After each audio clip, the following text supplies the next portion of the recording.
Hey, we're here. Episode 54. How are you, Vince? I'm doing all right. I'm so glad Monique just showed up because I didn't think me and you could talk about interior design for a whole entire hour. So I was a little worried. I know. Hi, guys. Good afternoon. Good afternoon. How are you?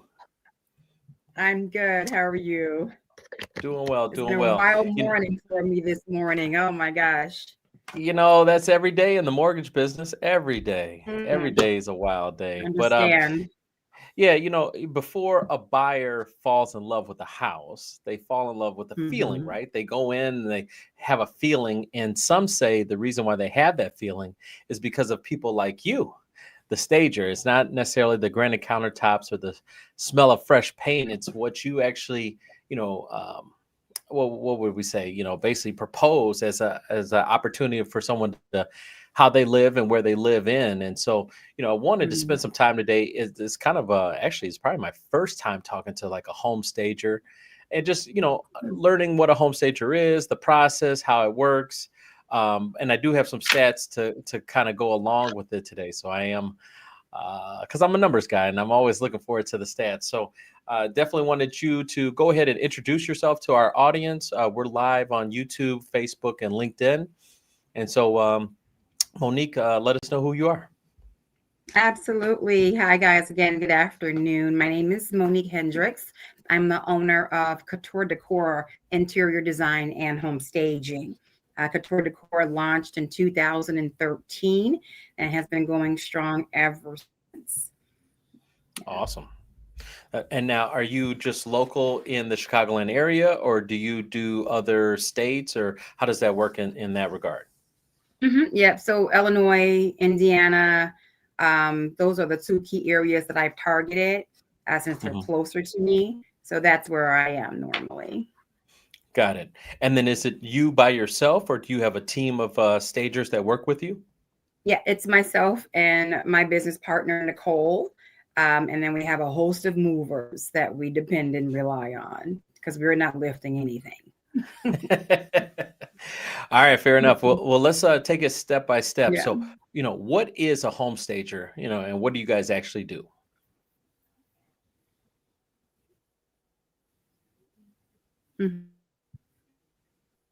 Dante, repeat that. Yeah. So a home stager is someone that comes in and okay. Yeah, because you did kind of break up a little bit. Okay, can you hear me now? I can. Okay. Yeah, go ahead. Yeah, what does a home stager do? Yes. So a home stager basically comes in after the home has either been remodeled or decluttered, the seller has moved out, they're ready to list their home for sale on the market. So what the home stager does is we come in and do a consultation. And with that consultation, we figure out with the seller what their key points. Normally what we do is a 4-room main stage, which we target the 4 main rooms of the home. The living room, the dining room, the master bedroom, and the family room, if applicable, just to kind of be able to hone in on the key points. So what we do is we go in, we do a consultation. We get a feel of the space via measurements, pictures, videos, and things like that. And what we do is we just go in and set it up to whereas the buyer can actually have an imagination now. Their imagination has been filled now that the furniture is in place. So we just come in and make it all pretty and prepare for sale. Do you feel like the imagination from a buyer perspective is gone, and that's the reason why staging is so important now? Yeah, and in hindsight, a lot of spaces, as we know, you can have a $2 million home or you can have a $200,000 home. Sometimes a buyer can't visualize within the space what to do. So what they're doing is looking at what they can't do or how this can be done, and it turns them off. Even if the bathroom's amazing, the kitchen's amazing, they just don't have an idea where can I place the couch, how can I place the bed. So we go in and help fulfill that families can gather, where their beds can be, where their sofas should be positioned.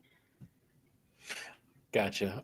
And then is the all the furniture, is it bought? Are you buying it at a Target or Walmart, or is it Oh, so well, some pieces we have procured over the past couple of years, and then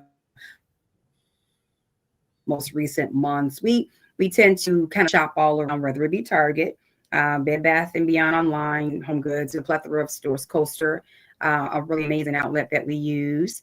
So the furniture is in our warehouse, ready to go. We don't purchase furniture unless it's necessary for a specific product. So we have it readily available. And how do you feel like staging a home? The type of what are you looking for? I mean, what are you hoping that occurs? Obviously, by staging the house, what is the listing agent, I guess, hiring you for? What would you hope that comes out of it? That they sell fast. That's the ultimate goal, right? That they sell fast, and then they sell for asking or a little bit above in the perfect world. So to get that property sold as quick as possible, because no one likes to stay on the market for 30, 60. It's true. They said that a stage home can sell up to 3 times faster than a non-stage home. A lot of in and out there. Yeah. Are you having that, Vince? Are you seeing it too, or? No, I mean, I hear you fine. I see it on her end. I was going to say maybe log in, log out. Try. Can we do that? Pull her back from the studio? Yeah. Yeah. Sometimes technology, boy, we learn a lot. We're getting there. But yeah, no, it's interesting. Staging a home, like I said, a stage home can sell up to 3 times faster than a non-stage home. That's what the stats say. That's correct. I'd agree with that. That's correct. And then they said the average staging investment. They said the average staging investment tends to be about 1 to 3% of an asking price, as far as a cost. Mm-hmm. So I guess that's probably the decision that the seller has to make is, what's my return on investment? So how do you broach that topic, or are you just working with the listing agent? I typically work with the listing agent. I just got a stage yesterday where it was directly through the seller. She understood the importance. She had been on the market for approximately 45 days. The one contract that she did receive, or offer that she did receive, was about $25,000 less. So she reached out to me, actually, the seller did. So I typically do work solely with the agent, and they correspond with their sellers, but there's some cases where I will work directly with the seller too. Got it. And basically what they understand. Go ahead. No, go ahead. So, I mean, just, overall, just from the return on the investment, it's like, why, so I'm thinking if I'm selling a house for $450,000, the cost generally is going to be somewhere around $4,500 to $9,000 to stage that home. So, just talk about that return on investment that you look to try to provide. Mm-hmm. So, of course, you never want to give anyone any promises. You never know what's going to happen, and you don't want to be responsible for saying this is actually going to happen. But studies do show it is a value added to the property. Again, allowing for the stage to speak for itself. I'll tell my agents, and some just know, they know. But for those who are not sure as to how it's going to actually benefit their seller, I break it down to them such as follows.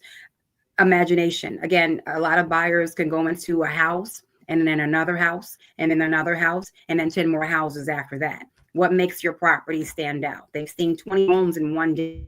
So you want to make sure you want to set your home, your listing, apart from all other listings by having it staged. So now there's that thing of home. So what the return of it, that return on investment really shows that, hey, listen, we sold this house in 20 days, and that's happened. So there was a home that I had an agent call me that had been sitting on the market in Country Club Hills for about 90 days. I staged it Monday, it sold Friday. So some people really do understand the importance all on their own. But the return on investment is basically fast sale, sometime more money. Got it. Yeah, I was curious on that. And then, so how do you also keep up to date with like just current styles or different models per se, right? I mean, Mhm. what was in 2013 is probably not in 2025. So how does that kind of go about? Mhm. Yeah, I do a lot of HGTV, online stores, merchandise smart showrooms. I'm constantly in areas where the trend is changing, and I'm right there on the forefront of it to see what's hot and what's not anymore. So I keep myself as educated as possible with the newest trends. Believe it or not, my mother-in-law went to school as a interior decorator, designer. There's a Hmm. difference, I would say, Okay. though. Can you talk about the difference? Yes, the difference between home staging is, again, it's furniture propping. This is not the furniture that stays in the home. Now you can't buy it. Is create an ambiance, which is the same for interior design, but the difference is with the interior design, you get to pick your own finishes. You get to say, okay, this is what my style is. Even though in staging you can do that, but interior design is just a little more in depth. You get exactly what to accomplish with different furniture textures, textiles, and things like that, because you're that's handpicked for the actual client on the interior design side. Staging is temporary, normally last anywhere from, we do a stage for 2 to 3 months, and then we come pick it up. Interior design, you get to keep it, True. basically. So the And contracts interesting connection. usually Okay, there you go. contracts usually last for about 2 to 3 months, you would say? Yeah, staging is 2 to 3 months. And if you needed to stay 2 to 3 months, but contractually we do a 2 to 3 month stage. Yeah, I got some stats. They said 81% of buyers say staging makes it easier to visualize a property as their future home. And they say that 85% of stage homes sell for roughly about 23% over list price. So sound about right? Mm-hmm. Mm-hmm. That is correct. Some good stuff here. Sound about right. So, Yeah. so how do you determine the right style for a home?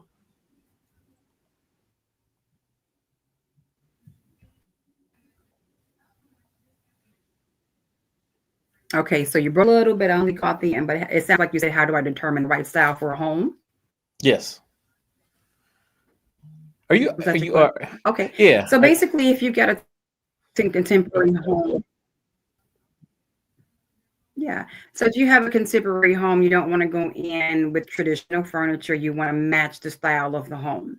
If you have a more traditional home, you don't want to go in there with contemporary furniture because you want to outsell the home with sure. So you blend styles.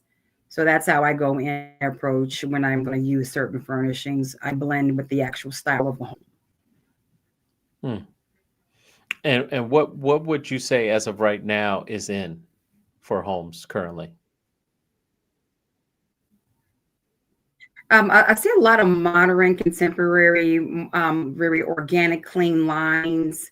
That's what's really in the light tone woods, the Bouchelle fabrics, real, just very modern, very clean line, neutral is what's hot right now. Hmm. Is there certain colors too? Yeah, so basically the lighter tone woods, the greens are in, creams are in, oranges are in, kind of fall-y, that's in. Yeah, Awesome. those are really hot colors right now. All the colors behind her, Isn't that basically, all the earth tone colors behind her are all the colors that are in style. that looks like a Hmm. cabin? I was gonna say, Monique, are you in a cabin? Because that looks like a cabin. Yes, the light blues, the gold, those I don't think those are ever gonna lost you. I think we lost you. In my office. It's my Oh, wow. home office. You know, technology is always one of those interesting things. You know, I can't I call it. lost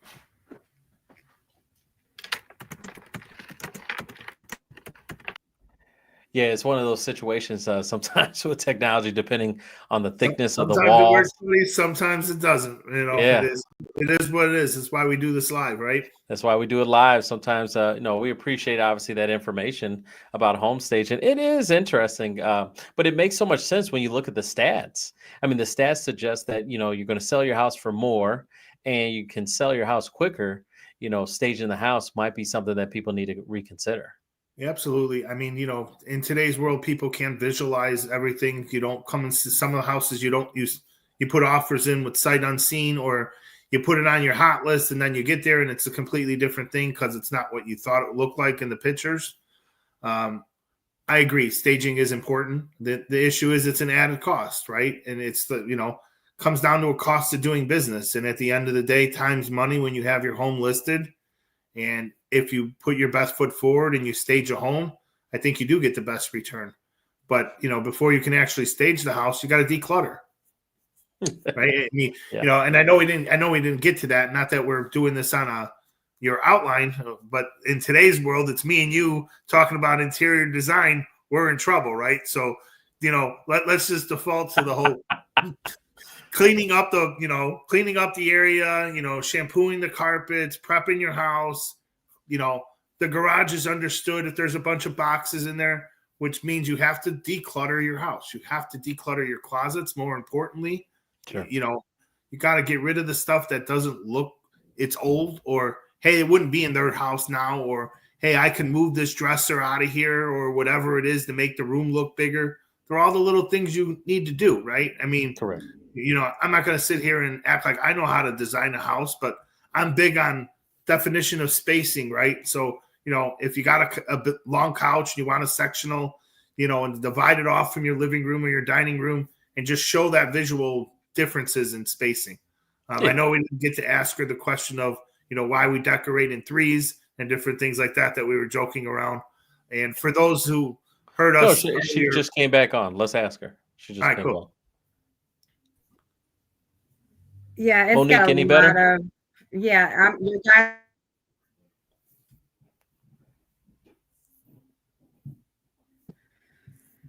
It's just one of those days. Yeah, you cut out.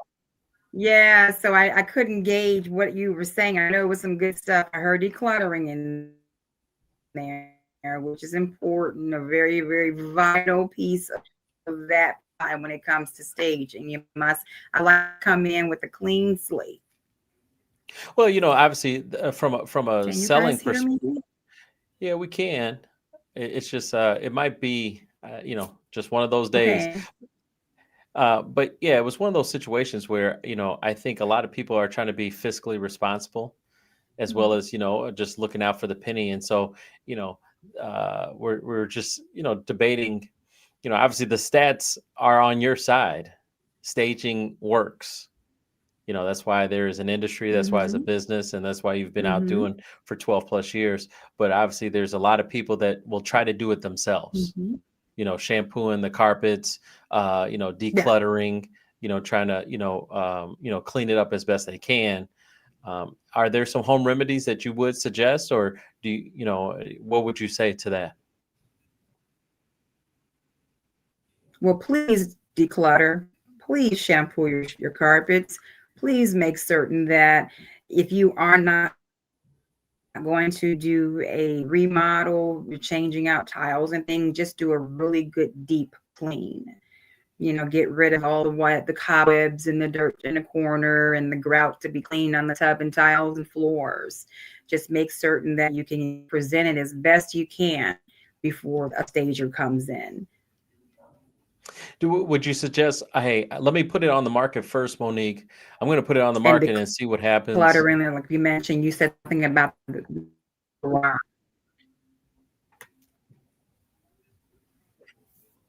She's frozen. I think so. Yep. Yeah, it's interesting because I was like, should I put it on the house? Should I put my house on the market first for like 30, 45 days, see what happens? And then if it doesn't, necessarily sell, then I'm looking for a stager, or is that kind of too late in the game? I want to shake my head the minute you started to say wait, right? I mean, at the end of the day, there's no waiting in this game. If you go and list a house and then you go back and stage it, all those first buyers are not You coming missed back, out. Yeah. right? I mean, we always say this, and granted, we're not the realtors. Your first offer is usually your best offer in the marketplace. Same thing. When you're going to list your house, you want to put your best foot forward. If you are going to stage it, stage it. Yeah.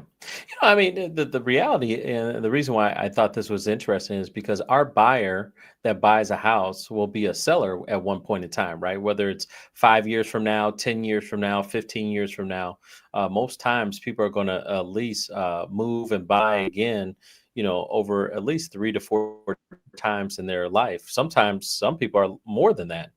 They've been in, at least, multiple transactions, but, so it's important.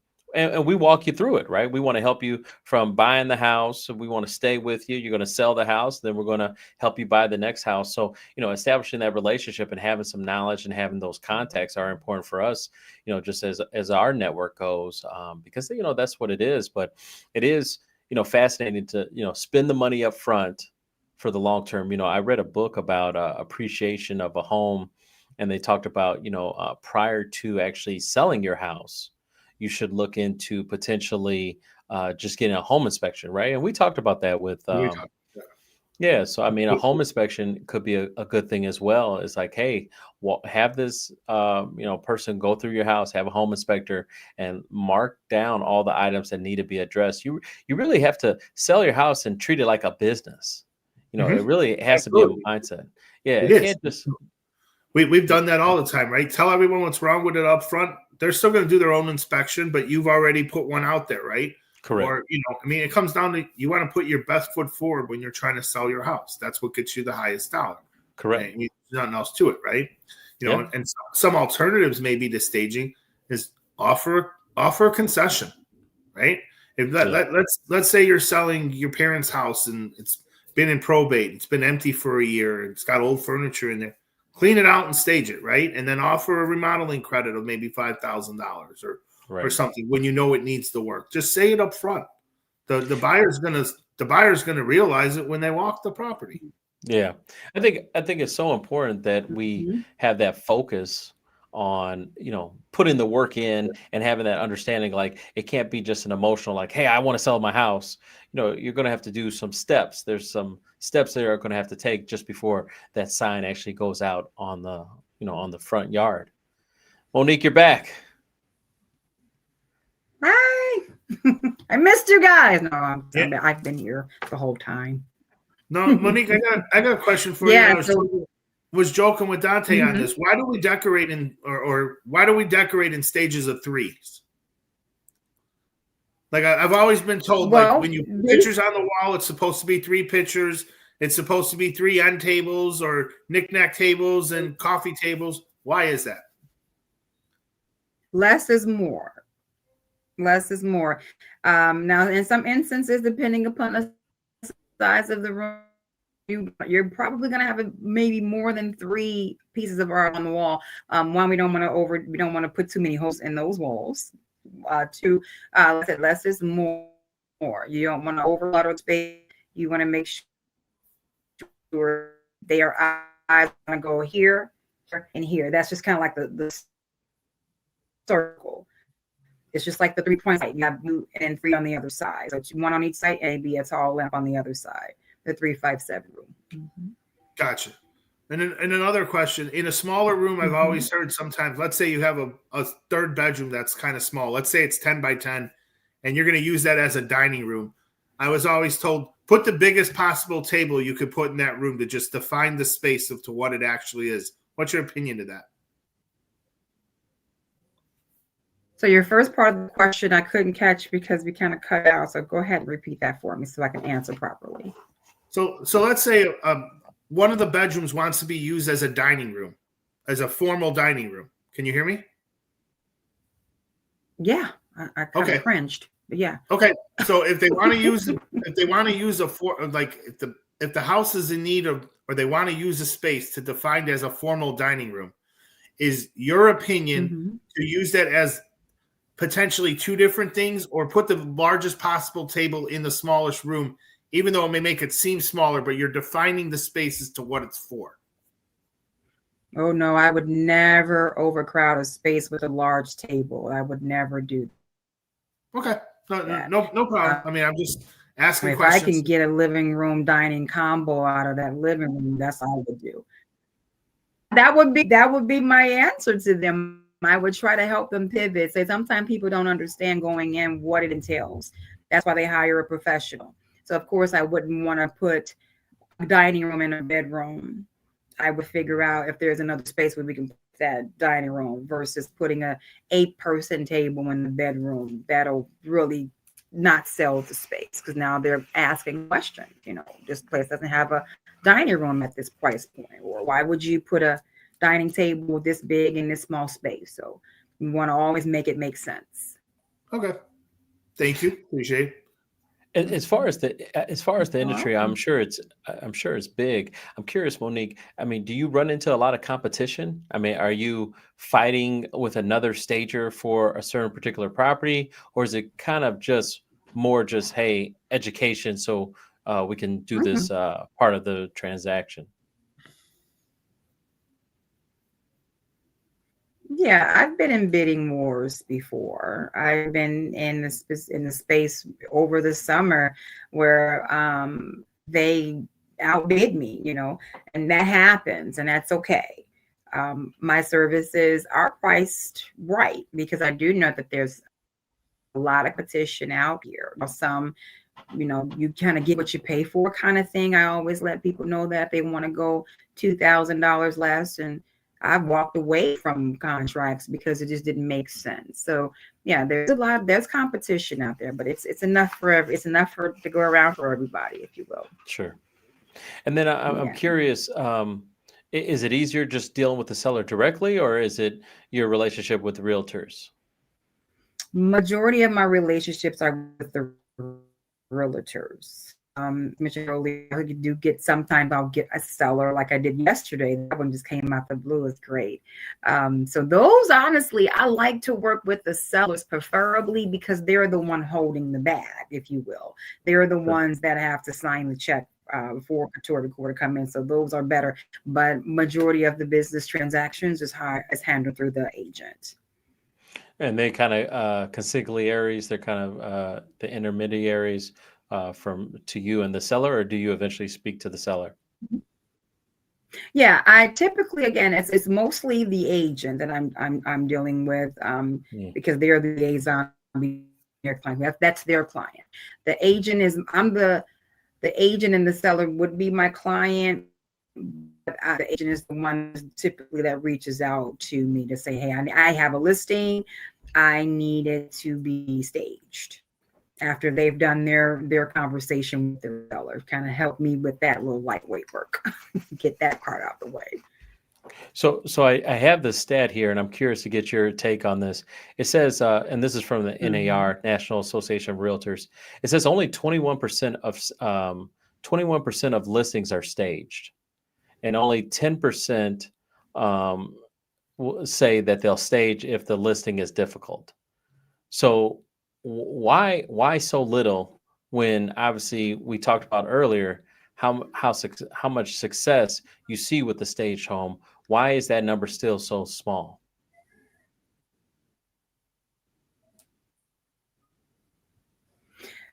It's okay. So what I am trying to launch now is, you know how agents have a seller's checklist, right? I'm trying to encourage agents to have staging on there as not an option, but optional. Meaning forefront, like you mentioned earlier, waiting a month or two just to see if a house is going to stage. People are doing that all across because they don't want to necessarily put that money forward. But what they fail to realize, of course, we know it's an emotional thing that they're doing. They're selling a home. for most sellers, but they've lost 20, 30 days now with this home being on the market, which means now you've lost $2,000, $3,000, $4,000 in that 2-month time span being on the market when you could have hired a stager. So I'm trying to have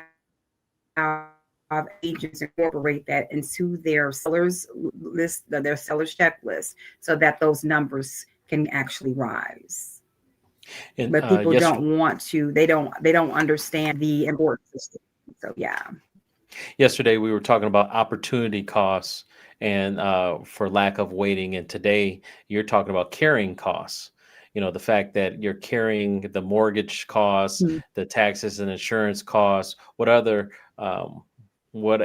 other expenses there are with holding that property for the long period of time, when you could have just paid the money up front and potentially, and not guaranteed, potentially have the house sell a little bit quicker.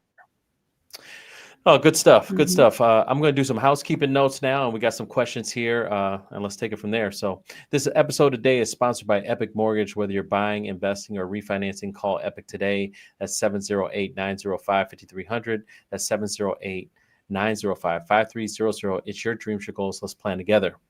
Now, if you need help as far as getting pre-approved for a mortgage, if you need help as far as a step-by-step playbook on how to allow your house to create wealth for you, then you need to check out my book, The Ultimate Mortgage Guide. It's available on Amazon, The Ultimate Mortgage Guide. It's available for you. Also a good book for the holidays. And then after, how come we can't see it back there today? What's going on? I know my prop is not here. I think it was sold, so I don't know my prop. I got to go get another one. You're going to talk to your publisher. You need a new copy. I know. I should have did. I should have had my prop up in my backdrop. Got this big tall banner of me. Yeah, okay. If you got pictures too, you know, if you have pictures, you have the capability. We could put it on stage. So if you have some slides. Google Slides will allow you to do that right there. So that'd be nice to see some of your work. But after the show is over, for those that are on LinkedIn and Facebook, please go to our website. Our website for the listings, but we want you to go to YouTube and check out our most recent Epic Spotlight podcast. It was with David Prescott and Michael Ashley.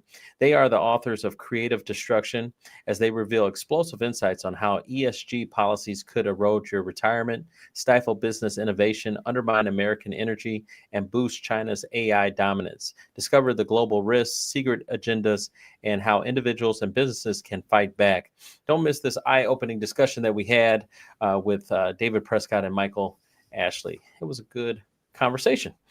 And we do have some preferred listings on my website, www.danteroyster.com, but we'll talk about them right now. A couple new listings that we did end up getting yesterday was 8442 East Kingston Avenue, Chicago, Illinois. It's a 4-bed, 2-bath, going for $280. Contact Evelyn Woods, 773-718-9742. We have 5533 South Menard, Chicago, Illinois, going for $369,980. It's a 3-bed, 2-bath. Contact Sebastian Kupiec, 773-430-8988. We have 4634 Deepwood Court, Bowie, Maryland. It's a 3-bed, 2-bath, going for $367,500. Contact Phil Dyson, 443-280-1842. And we have 2602 Hummingbird Lane in Humboldt, Texas, 3-bed, 2-bath, going for $284,444. Contact CJ Jones at 281-356-0203. All those listings and more listings are available on my website, DanteRoyster.com. All right, we do have some questions and some shout outs, so I appreciate that. So let's just take them one at a time. What is the biggest mistake sellers make when they skip staging? What would you say, Monique? Yeah, they actually end up potentially staying on the market longer and spending more money with having been on the market longer, 2-3 months, waiting for an actual contract that they actually would want to sign. But losing money, that's the biggest thing that they're doing is just losing out on the money. All right, next question here. Joey writes, do you think staging really makes that big of a difference in today's market?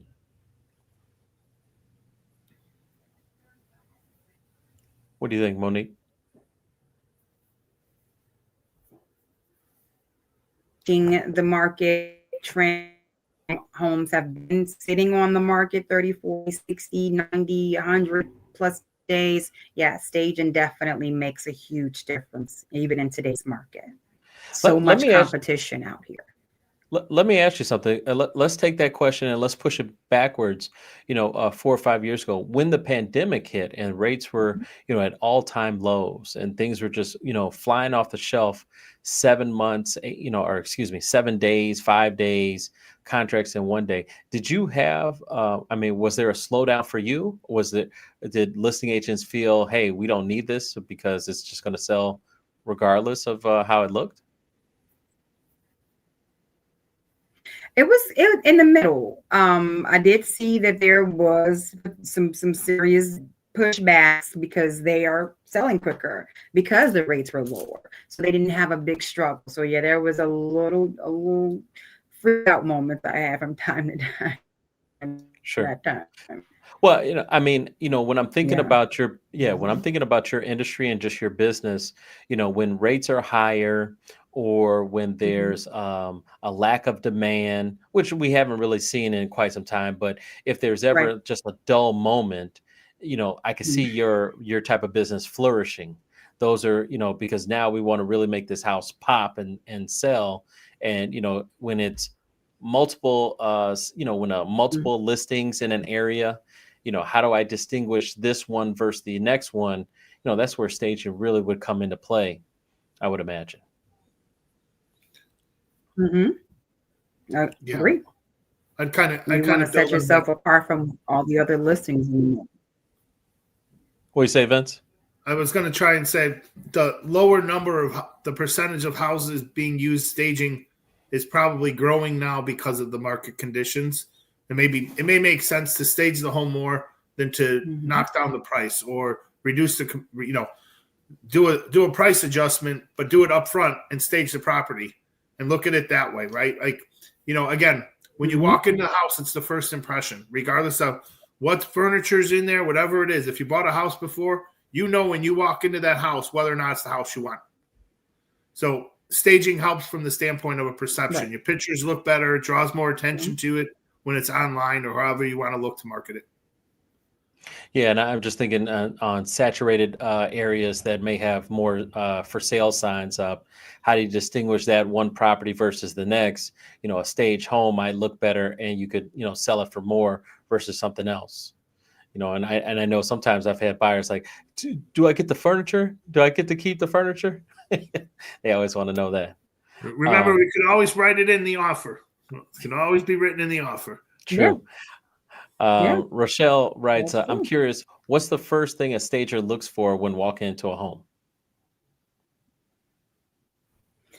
The first thing I look for is the aesthetics of the actual property.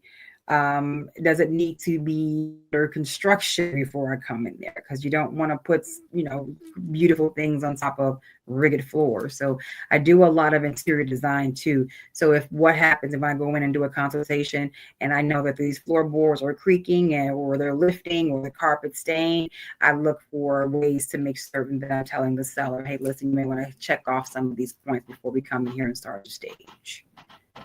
So you're not really affiliated with any type of construction per se. We were talking about home inspections and home inspectors like saying, hey, this needs to be replaced or, this wood needs to be refinished, what have you. That's something that would have to be done prior to you really putting your expertise. Is that correct? Yeah, that's correct.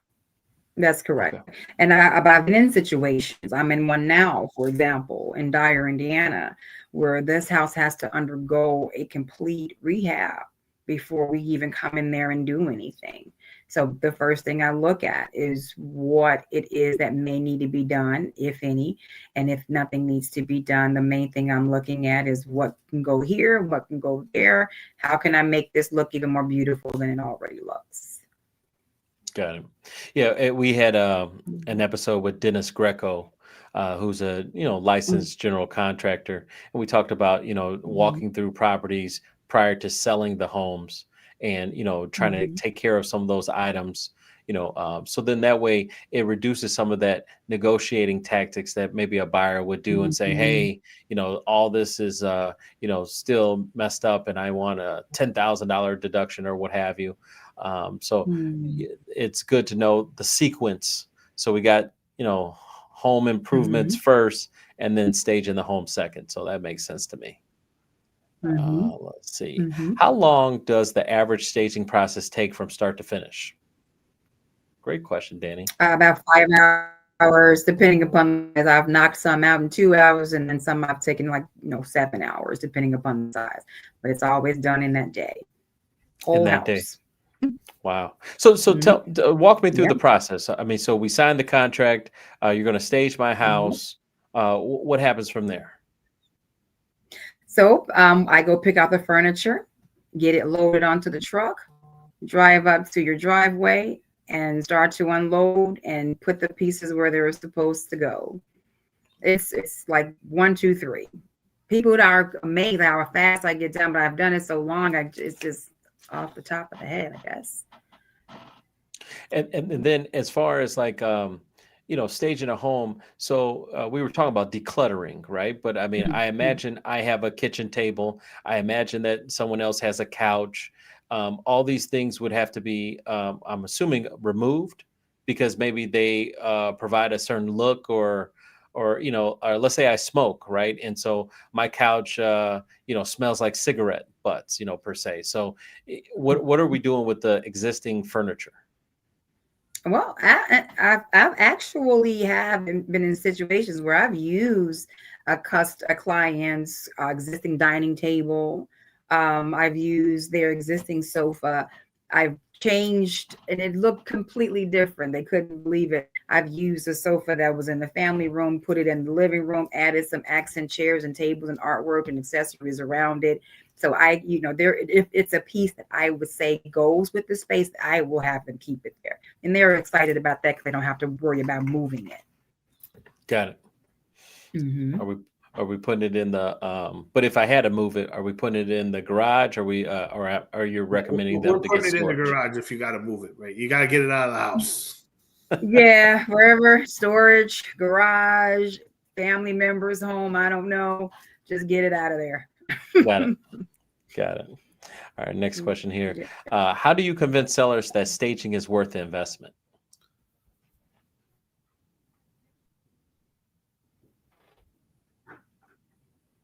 Go ahead, Monique. I like to walk them through statistics. I, hmm? Oh no, I said go ahead. Go ahead. Oh, okay. I like to walk them through. Oh, okay. I like to walk the sellers or agents through the statistics to show them what has happened. And I have my own. So what happens is when I have a listing that was on the market for less than 30 days, I show them that has staged and sold within 30 days. So that's how I'm able to somewhat convince them. They have their mind made up, but it takes a little bit of nudging sometimes. Yeah, so I'll show them what I've done and how long it's set on the market and sold, how quickly it's sold. Now, are you soliciting listing agents at this point in time, or you just relying heavily on just referrals from people, existing clients that you've already worked with? No, I'm soliciting actually. You mentioned, as you were mentioning those listings, I was typing them in Yeah. to contact some agents. If I see listings on the market for a long period, 30 days, to me, 30 days is too long. So if I see a listing on the market for 30 days, I'm sending you out an email. That's awesome. I'm calling your phone. I'm hounding. Yeah. Yeah, if you go to Yeah. DanteRoyster.com, you can see all the preferred listings that we have. So, I, like you, Mhm. work with realtors, and what I, obviously with our relationships, I try to help them, sell these homes, because those sellers will have to become buyers somewhere. And we're licensed in multiple states. So, if someone's moving from Illinois to Florida, we can help them. If they're moving from Illinois to Georgia or to Texas, We're licensed in multiple states. So, that was the whole premise. But, it is interesting. So, yeah, I definitely recommend if you go to the website, you can reach out to those listing agents and you can see how long some of these homes have been out there. And some of them, we get tired of saying them. I know Vince, like, I've heard that. Once Vince knows he knows the address, I know it's been too long. I know one thing. You started off with 3 places in Jacksonville. You're down to only 1. So those new homes in Jacksonville are selling. So that's a good thing for everybody. Yes. Yeah, Jacksonville, Florida, things are moving. So appreciate that. Next question. What's the toughest home you've ever had to stage, and how did it turn out? Thanks, Richard. Ooh, the toughest home. Let me think. I don't know if I had a tough one. When you have a passion for something, all challenges aren't bad challenges. They're another way for you to enhance your craft. I got to think back on that. I've had some agents from where, but no, tell us, what do you mean by where? No, I'm kidding. Well, what I'd be interested in knowing, Monique, is how did you get in? How did you start this business? How did you get into this business? Mm-hmm.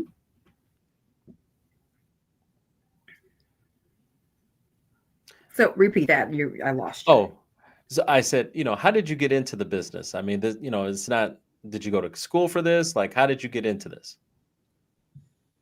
It's such a weird thing. Back in 2013, how when you just have this passion inside of you and you don't know where it's coming from and how I got there. I used to stay on HGTV 24 hours, 7 days a week. My sons, who are 34, 28 and 23, they laugh like, Mom, I remember when you would just have HGTV on in every day. It's just a passion of mine and I couldn't shake it. And so I went and got some certifications. I went and got made a website, got my LLCs, my EINs, and I just went from there. And of course, it's set for a minute. As you know, starting a business, sometimes it'll sit as you work through all the kinks and build up all the clientele. But it was, even transferring into corporate America, it just was something I couldn't shake. I couldn't shake it. I knew that this is something that I could do, period. And were you doing it? God blessed me with it. That's the long and short of it. God bless me with this talent. Were you doing this initially part-time and then moved into full-time? Yeah. Started off part-time in 2013 because I needed to get some clientele, but I also still needed to make sure I paid the bills. So I had to do it, intermittently while working, and it just grew from there. Awesome. And when did you really know you had something? Totally it. Yeah. And then when did you know you really had something?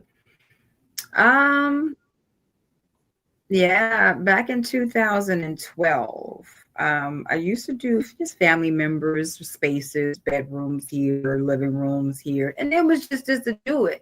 I would go inside their homes and I would say, oh, this don't look right here. Let me switch things around. And how the heck did you just do that in 10 seconds? It just comes naturally. So I knew back then it was something I wanted to do was a hobby. But then my mom and my aunt, they said, why don't you try to do it professionally? But I'm not great. And she said, no, don't doubt yourself. You're that good. So then I just went out and did a little marketing and met a couple of clients and had a lawyer that lived not too far from here. And she wanted me to interior design her home, did that. And the agent came shortly thereafter. That's where I started with interior decorating and interior design. Got it. That's great. And let's ask this question right here. What's your number one tip for agents working with stagers? Start from the very beginning, of the listing, and list in a stager to save yourself time on the market. I like that. Yeah, that's my number one tip from the beginning. I like that. I like that. Like I said, I've known of staging And to the market, NAR, reporting of only 21% of listings are staged, but staged homes sell 3 times quicker. So it is maybe just a lack of education, lack of knowledge that people are aware of this. I know there's people that are frightful of the cost, because it's always a concern. I mean, how do you kind of go over the cost with them? Well, I do a lot of people think that they have to have the entire home staged. Now, it's a preference. If it's a preference, by all means, but you don't have to have the entire house staged, which can cut cost. You want to tackle the 4 main rooms of home. Like I mentioned earlier, living room, master bedroom and a kitchen, dining room, and if there is an applicable family room in the lower level, those are the key areas to hone in on. And that's what kind of helps them guide them out of fear of the cost, because that helps cut costs for them. Now, I know you probably have competition, other home stagers, but you also have competition with listing agents, right? Don't they try to put their hat in the ring too and just stage themselves? They do. They do. They do. Yeah, and I like that one little couch in the corner with no table, rug, or plants or artwork. That's cute. But sometimes they do do a good job, so I won't take that from them. But for those who just can't handle the influx, say for example, you don't have a warehouse, you don't feel like going to the store and buying a whole house full of furniture just to put it in one home. If you got 3 or 4 listings on the market, what about those? So yeah, they do try, and some do succeed. Got glad in this listing so quicker than ever. I suggest wholeheartedly enlisting in a professional stager to do so. Couture decor, preferably. Yeah. Yeah, me and Vince have never been realtors, right, Vince? I'm not a realtor. Are you? Yeah. Nope. But we have realtor relationships, and obviously we have realtors listening to us right now. We're sitting at about 500 people listening to us today. So it was an interesting topic that I think people really wanted to just get a kind of a bird's eye view and at least our perspective on, the whole listing. And, so I'm thinking of a realtor, you go out to the property and you're trying to, sell the seller hey, let me list your home. And, they want to see, to some degree, some of these, sellers want to see a marketing plan. What do you have envisioned? What do you see fit? How can you sell it for how much? And, there is a situation, especially what Vince is talking about now when we're going into a market where, stagnation, maybe in the winter time right now, you really want to make that house pop. So let me ask you that question. Do you see yourself more busy in the winter versus the summer, or how does that flow throughout the year? Well, like last winter, for example, it was really busy. I stayed busy last winter. I'm hoping it's going to be the same thing this year. But I would say in the summer month, that's when I'm the busiest, because that's when most, kids are out of school. They don't have to worry about travel, it's travel time, yes, but they don't have to worry about the children. So now they can focus on cleaning, decluttering, and getting out of there, but listing their home for sale. So summertime is definitely, spring and summer are the most busiest months. Got it. For me. I would think in the summer you have more competition as last year. Yeah, I would think in the summer, obviously with more homes on the market, you're called in to try to make this one stick out over the next one. But then in the wintertime, when there's less buyers and less sales, I need this house to really pop, because if there is that 1 or 2 buyers that is interested, I need that house. So I can see where it could be cyclical. I can see where the need for staging is just a part of the process. I think we have one comment here. Just a part of the process. Learned a lot in just a few minutes. Appreciate you, Danny. Appreciate you listening today. We had some technical issues, but all good. We made it through. But Monique, why don't you give your contact information? How does someone reach out to you? Absolutely. So you guys can reach me. I'll give you my number here, which is 708-261-5384. You can also visit my website at www.𝐂𝐻𝐿, that's COUTURE.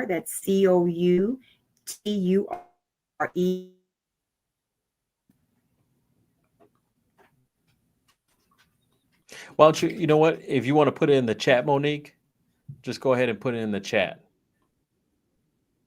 Yes. Yeah, if you could put, Monique's going to put her contact information in the chat. I know we've had a little bit of technical issues. I got through it though. I got the grasp of it. What about you, Vince? Yeah, I mean, I learned a couple things, right? Make sure the couch goes on the longest wall in whatever room it is in. Don't put it on the short wall. Other than that, it was interesting to have this conversation. The staging is important, but as we said here, it's part of the cost of doing business. And the stats show that if you stage your home, you sell your house faster. Absolutely. Yeah, better than taking out a 50-year mortgage, right? Yeah, well, we're going to talk about that at some point in time. I know. I threw you an email earlier today about it. So, for the audience, it's not a good idea. We'll get into the specifics, but it's not a good idea. Yeah. No. I think maybe a Monday. If you got some time on Monday, that'll be a good convo. We can get into the 50-year mortgage and then the no minimum credit score for the. Neither one of them are good, but we'll get into both of them on Monday. But Monique, thank you very much for joining us today. And thanks to the audience for listening to us. Guys. Yeah, as soon as it pops up here. Thank you guys. I really appreciate it. Thank you so much. Yeah, no doubt, no doubt. We're here Monday through Wednesday, 12 p.m. to 1 p.m. Central Time. Like I said, you can reach us either on YouTube, LinkedIn, or Facebook. We go over a variety of things, so we try not to bore people necessarily, but we try to give them good information. I thought staging was good. I really appreciate this first time really talking to a home stager. It makes so much sense now. I have clarity on just what to do from a seller perspective. And I just be transparent. I mean, I sold property, and thanks really to my wife, but she was the one that went in there and she was making all those runs, right? All that Target and Walmart buying different things and, kind of self-staging for ourselves. And it did make a difference. But I mean, wow, how much more time could we have saved and just the cost if maybe we just had a professional do it, because then we ended up having all these things and we're like, okay, well, now what are we going to do? We bought all these things. Yeah. And we're not bringing it to the new house. What are we doing with it? What are we doing? Hey, her contact info is in the private chat, so maybe you can copy it over, Dante. Okay, so let me try to do that. Private chat. I see it. Good eye, Vince. Okay, where are you? I'll go to comments. I'll put it right here. Boom, boom. So let's put that right there. So yes, this is Monique's contact information, 708-261-5384. 708-261-5384. Do you have a website, Monique? Can you type in the website as well? Yeah, it's there too. Yeah, it's there too. Yeah, it's there. It's www.𝐂𝐻𝐿. Oh, I see it. I got it. Yeah. So let me put this here for everyone that is watching and you wanted to reach out to Monique. Let's make sure that you have that capability of doing that. And let me get this here. And boom. Perfect. Yep. You're on your own tomorrow, bud. Yeah, Jess is going to be here tomorrow. Well, that's good. Yeah, so you can start that 50-year in removal of the credit score with Jess. She'll give you a good operational opinion as to what that's going to really do to the marketplace. Yeah. So I'll be with Jess Ford tomorrow. That should be interesting. Yeah, we'll talk about some of that. Obviously, the government shutdown looks like it's finally coming to an end. Right before military was not going to get paid, but I guess they are now. So we'll have that all situated. So we can talk about some of that. And, it was funny. Just something for you, Vince, is just the concept that, you know, the government shutdown brought in lower rates, and then we thought they were going to kind of just keep going low, low, low.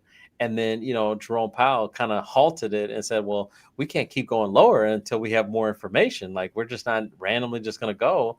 And then it spiked it back up again. So it's not going to be a straight line. It's not going to be a straight line. There was a small little pause. I mean, again, at the end of the day, 60% of Americans are sitting at 4% or lower. You're not going to be selling your house until you're ready to. Exactly. There's no way around that. No 50-year mortgage is going to help that. No removal of the Fannie 620 credit score is going to help that. And that's just what it will always be.